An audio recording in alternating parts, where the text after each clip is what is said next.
1979 साली खडकवासला धरण बांधलं तेव्हा त्याची साठवण क्षमता होती 4 टीएमसी आणि पुण्याची लोकसंख्या होती 4 लाख. आता आता पुण्याची लोकसंख्या आहे 50 लाख आणि धरणात पाणी साठतं फक्त 2.25 टीएमसी. काय?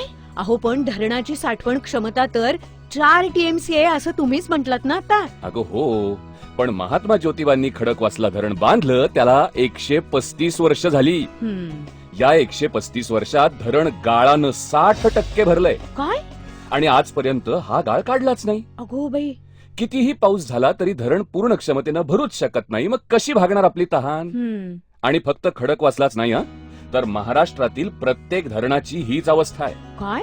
आज जे महाराष्ट्रावर भीषण पाणी संकट आले ना ते याचमुळं. अगो बाई असे होय. मी आपला पावसाला दोष देत होते ना. अगं पाऊस पडायचा तितकाच पडेल, आपला त्यावर कंट्रोल नाही. पण जो काही पाऊस पडलाय ते पाणी साठवून